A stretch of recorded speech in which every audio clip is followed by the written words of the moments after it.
Hello friends, అందరికీ నమస్కారం. ఈ తెలుగు లైఫ్ స్టోరీ వింటున్న ప్రతి ఒక్కరికి మనస్ఫూర్తిగా కృతజ్ఞతలు. అలాగే విశ్వానికి కృతజ్ఞతలు.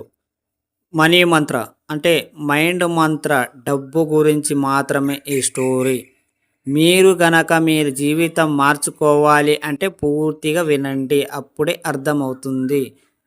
మీ జీవితంలోని గొప్ప సంఘటనలు జరిగినప్పుడు ఎంత సంతోషం పడతారో ఒక పేపరుపై వ్రాసి పెట్టండి.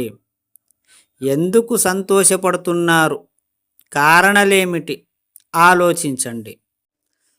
ఆనందంగా గడపడానికి మీకు అనుకూల పరిస్థితులేమిటి, ఇలా దీని కొరకు వీలైనంత చక్కటి పరిస్థితులను కల్పించుకోండి.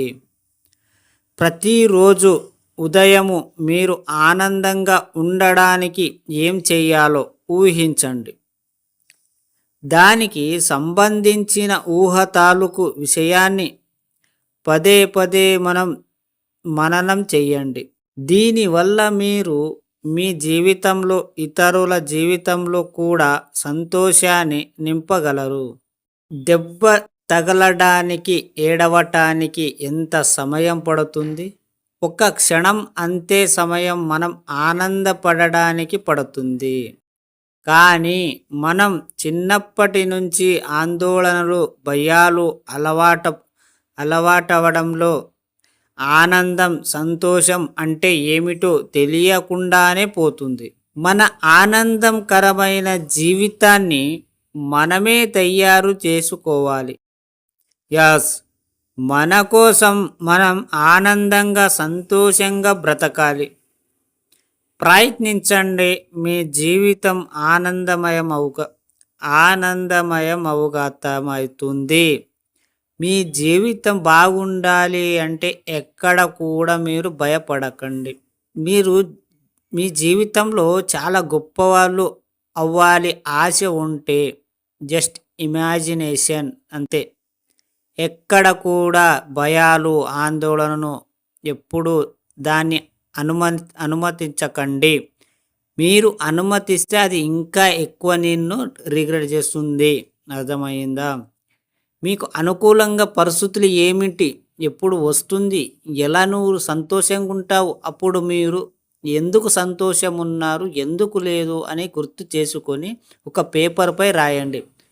ఒక్కరోజు నీ కష్టాలు వచ్చింది అంటే ఆ కష్టాన్ని నీకు మళ్ళీ రాకూడదు అంటే ఆ నెగటివ్ని మర్చిపోవాలి.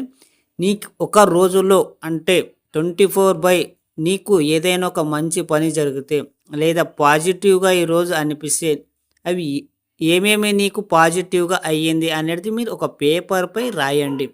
అలా రాసినప్పుడు నీకు గుర్తొస్తుంది, ఈరోజు నేను ఈ మంచి పని చేశాను, ఈరోజు నాకు చాలా సంతోషంగా ఉంది అని మీరు ఎప్పుడైతే సంతోషపడతారో అప్పుడు మీరు పేపర్పై రాయండి. రాసినప్పుడల్లా మీకు ఏమనిపిస్తుంది అంటే అది సంతోషకరమైన గుర్తువై సబ్కాన్షియస్ మైండ్ తీసుకొని మీకు అలాంటివి ఎన్నో మీకు సంతోషాలు ఇస్తాయి. దానికి సంబంధించిన ఊహతాలక విషయాన్ని పదే పదే మననం చేయండి. సంతోషం ఎలా ఉండాలి, ఎందుకు ఉండాలి, ఒక్కసారి మీరు దాన్ని గమనిస్తున్నట్లయితే మీకే తెలుస్తుంది. ఇప్పుడు సంతోషం పడడానికి ఎంత సమయం పడుతుంది, బాధపడడానికి ఎంత సమయం పడుతుంది. ఇప్పుడు నలుగురితో కలిసినప్పుడు ఏదో ఒక చిన్న ఇన్సిడెంట్ జరిగినప్పుడు సడన్లీ నీకు భయం స్టార్ట్ అవుతుంది, అలాగే నెగటివ్ అవుతుంది, అలాగే సంతోషం పాడవుతుంది. సో క్షణం చాలు నీకు సంతోషం ఉన్నది బాధపడడానికి. సో ఎప్పుడు కూడా బాధల్ని మన జీవితంలోకి అనుమతిని ఇవ్వకండి. మీరు అనుమతిస్తేనే అవి వస్తాయి. అర్థమయ్యిందా ఫ్రెండ్స్? మీరు చాలా స్ట్రాంగ్ ఉన్న ఒక్క క్షణం అంతే సమయం మనం ఆనందపడడానికి పడుతుంది. సో మీరు ఎప్పుడు కూడా ఆనందంగా ఉండాలి అంటే మీరు నెగటివ్ కానీ ఏ సమస్య వచ్చినా సరే మీరు భయం, ఆందోళన పడకండి. మీరు అనుమతి ఇవ్వకండి ఫస్ట్. అర్థమైందా? ఈ స్టోరీ విన్న ప్రతి ఒక్కరికి మనస్ఫూర్తిగా థ్యాంక్ యూ సో మచ్. అలాగే విశ్వానికి కృతజ్ఞతలు.